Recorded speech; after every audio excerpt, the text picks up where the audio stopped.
మీకు బాబు ఇంటికి తెచ్చిస్తారా డబ్బులు? అది కాదు సార్, పైన ఉంది, పైన వాల్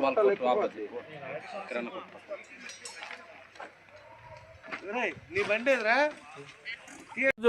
ఆంధ్రప్రదేశ్ రాష్ట్ర ఉప ముఖ్యమంత్రి జనసేన పార్టీ అధినేత శ్రీ కొణిదెల పవన్ కళ్యాణ్ గారు మరి మన పాడేరు నియోజకవర్గానికి పర్యటన 14వ తారీఖున రాబోతా ఉన్నారు. 14వ తారీఖు వచ్చినప్పుడు మరి పాడేరు మండలం వంటలమాడు పంచాయతీకి సంబంధించినటువంటి నందిగర్వ అనేటటువంటి అతి మారుమూల ప్రాంతము పీటీజీ గ్రామము. ఈ గ్రామంలో ఆల్రెడీ అడవి తల్లి బాట పేరుతో 2.4 కిలోమీటర్స్ అడవి తల్లి బాట రోడ్డు నిర్మాణం కూడా చేస్తున్నటువంటి విషయం మీరంతా చూస్తూ ఉన్నారు. మరి గిరిజన ప్రాంతాలకు సంబంధించినటువంటి విషయంలో పవన్ కళ్యాణ్ గారు ప్రత్యేకమైనటువంటి శ్రద్ధ తీసుకొని అడవి తల్లి బాట పేరుతో మరి అల్లూరు జిల్లాకే కేవలం మరి 1,005 కోట్ల కేటాయించి అతి మారుమూల ప్రాంతాల్లో కూడా లింక్ రోడ్లను ఏర్పాటు చేసి డోలి రహిత సమాజం తీసుకొచ్చి మరి సహజ మరణాలు అనేటటువంటిది సంభవించేటప్పుడు వైద్యపరంగా ఏర్పడిన ఇబ్బందులను తొలగించడానికి కావలసినటువంటి మరి కార్యాచరణతో ఈరోజు పవన్ కళ్యాణ్ గారు చేపడుతున్న విషయం మీ అందరికీ తెలుసు. మరి 7 దశాబ్దాలకు పైబడ్డటువంటి గిరిజన ప్రాంతం నిర్లక్ష్యానికి వివక్షానికి గురై మరి ఎంతో మరి ఈ రోజు దాకా అభివృద్ధికి దూరంగా ఉన్నటువంటి విషయం మనమంతా గమనిస్తూనే ఉన్నాం.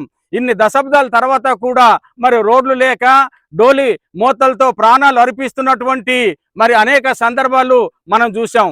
మరి అవన్నీ కూడా నిర్మూలించడానికి ఈ ప్రాంతం నుంచి కనీసం ప్రాతినిధ్యం లేకపోయినా కూడా కూటమి ప్రభుత్వం తరఫున అటు తెలుగుదేశం పార్టీ నుంచి కానీ ఇటు జనసేన పార్టీ నుంచి కానీ బీజేపీ పార్టీ నుంచి కానీ మరి గిరిజన ప్రాంతంలో ప్రాతినిధ్యం లేనప్పటికీ కూడా ఎటువంటి పక్షపాతం లేకుండా నిస్వార్థంగా నిజాయితీగా నిజమైనటువంటి మరి లబ్ధిదారులకు న్యాయం జరగాలి అన్నటువంటి ఉద్దేశంతోనే మరి పవన్ కళ్యాణ్ గారు అడవి తల్లి బాట కార్యక్రమం చేపట్టిన విషయం మీ అందరికీ తెలుసు.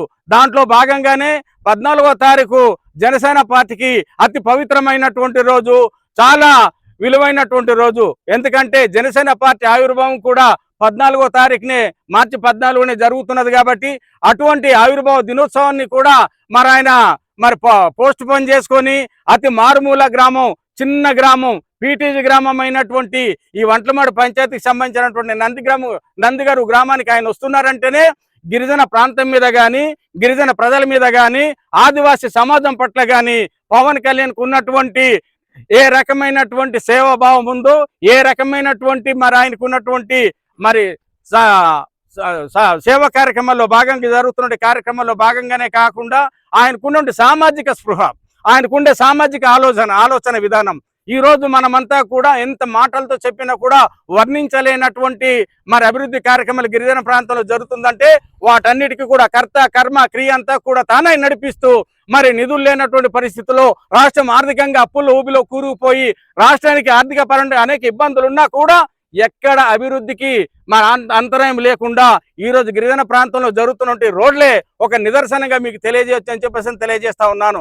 కాబట్టి ఎంత మేము ఆలోచన చేసినా కూడా యావత్ గిరిజన ప్రాంతం పవన్ కళ్యాణ్ గారికి రుణపడి ఉంటుందని చెప్పే దాంట్లో ఎటువంటి సందేహం లేదు.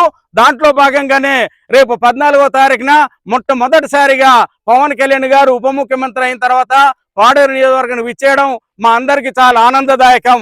యావత్ గిరిజన ప్రజానీకమంతా కూడా 1000 కళ్ళతో ఎదురు చూస్తున్నటువంటి ఈ సందర్భం కోసం మేము కూడా అర్హంగా ఎదురు చూస్తా ఉన్నాం. ఎందుకంటే ఆయన చేసే సేవా కార్యక్రమాలు, ఆయన చేపట్టే అభివృద్ధి కార్యక్రమాలు నిధులు విధులు లేకుండా నిర్వీర్యమైపోయిన పంచాయతీలకు సైతం మరి నిధులు కేటాయించి ఆయన ఈరోజు పంచాయతీల్లో సైతం అభివృద్ధి కార్యక్రమాలు చేపడుతున్న విషయం మీ అందరికీ తెలుసు.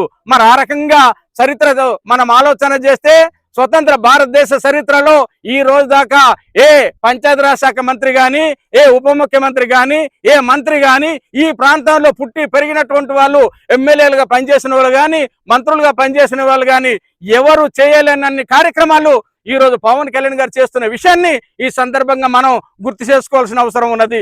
మీ అందరికీ తెలుసు, మరి ఏదైతే కూటమి ప్రభుత్వం అధికారంలోకి వచ్చే ముందర హామీలు ఇచ్చిందో ఆ హామీలన్నీ కూడా ఒక్కొక్కటిగా నెరవేరుస్తూ రావడమే కాకుండా మరి హామీలతో సంబంధం లేకుండా ప్రాక్టికల్ గా మౌలిక సదుపాయాలకు సంబంధించిన లోపాలు ఏదైతుందో ఆ మౌలిక సదుపాయాలన్నీ కూడా కల్పించడానికి ఈ రోజు మరి ఎన్డీఏ కూటమి ప్రభుత్వం కట్టుబడి ఉంది.